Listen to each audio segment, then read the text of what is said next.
Are the NBA playoffs rigged? That's what people are seriously asking right now. Are they rigged? Is that why I'm not betting them? The answer is no. The NBA playoffs are not rigged. Maybe not yet, at least. The reason I'm not betting the NBA playoffs is because I'm a player prop bettor. In the NBA playoffs, player props are way different than they are in the regular season. For starters, they're about matchups in the playoffs. Ask anybody who took Joel Embiid the other night. You know what happened when you turn on the game? Every single time that guy touched the ball, he was getting double teamed, sometimes triple teamed. So then he had to kick it out, and boom, guess what? He's not scoring. Here's the thing though. People are saying, Slop, you can always take an under. Yeah, I can take an under. How good does it feel to have a Joel Embiid under in a home game in the playoffs? I gotta be honest with you, that doesn't feel good. And even though he is getting double teamed, he's still Joel Embiid. He could easily go over his point total, even though he didn't the other night. So you're basically just getting lucky by taking these unders like that. Another thing guys are saying, Slop, guess what?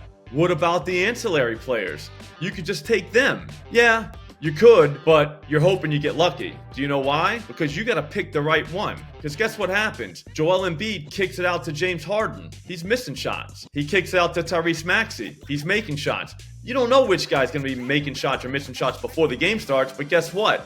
In the game I'm talking about the other night, Maxey was just drilling threes while Harden missed. Both of them got a ton of opportunities, but again, you're basically just picking which one is going to be the hot one that night, which is something you never want to do because at the end of the day, you're basically flipping a coin. And you're going to say, isn't it the same as the regular season? Kind of, but not really. In the regular season, you get a much longer leash if you're an ancillary player. You can miss 8, 9 shots, 10 shots. It doesn't matter. You're going to be able to keep shooting. In a playoff series, you're not. So basically, start hitting early or your bet's dead. Look at Jordan Poole the other night. He's a prime example of what can happen if you're cold early on in your shift. Guy played 15 minutes and took 7 shots. Everyone was beating their chest about having his under and how he wasn't going to play, blah, blah, blah. Well, you got lucky because he took 7 shots. The thing is, he only made 1 of them. He was 0 for 3 from 3-land.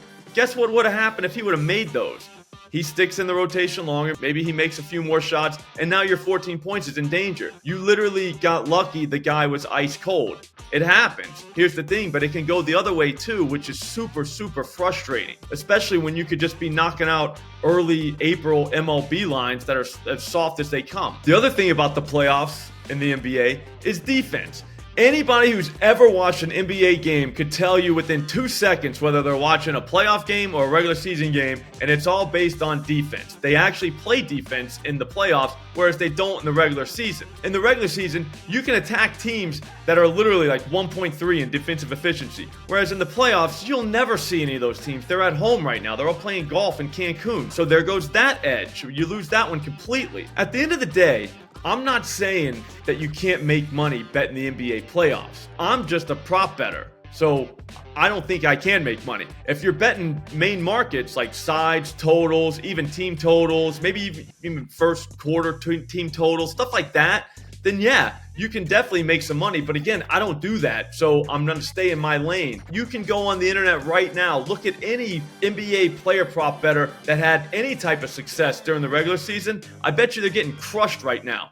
And the reason is because the NBA player prop market is way too sharp to beat during playoff time. You're better off going to MLB and just trying to figure out what's what over there. And the beauty is with the NBA playoffs, I don't want to say it, but you can actually enjoy these games without even betting on them because they're actually pretty good. And if you need your gambling fix, guess what? You could just be watching your MLB bets on the side while you're watching the NBA playoffs. Everybody wins. And speaking of MLB player props, I have plus money MLB bets every single day of the week. Subscribe to this channel and see for yourself. It's going to be a long summer for the books.